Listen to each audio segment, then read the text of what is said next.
Значи, колеги, маичките со надпис Слобода за Кежо, еве како оваа, 123 точно се предадени во собранието, во архивата од понеделник. Претениците, односно претеничките групи, која како чувствува, ќе може да ги земе и да ги носи.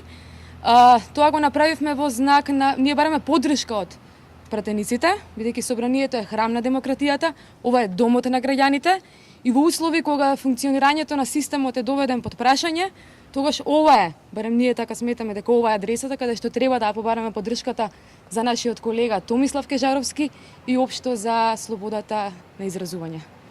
Јас би сакал само да апелирам до пратениците од Собранието на Република Македонија, независно од која политичка партија се, независно од која пратеничка група. Верувам дека сите се ќе застанат во одбрана на демократијата и слободата на изразувањето и особено на легитимната цел нашиот колега, новинар Томислав Кежаровски, да се брани од слобода.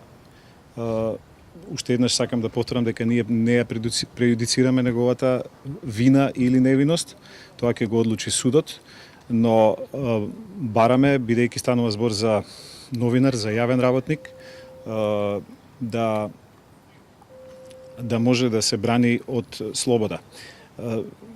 За нас вчера беше за препастувачка, искрено да ви кажам, веста дека експресно е закажано судење за новинарот Кежаровски на 9 август.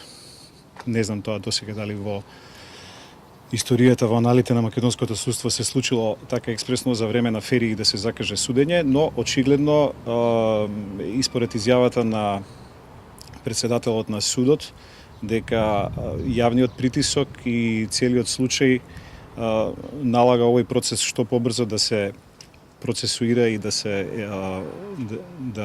биде пред македонските судови.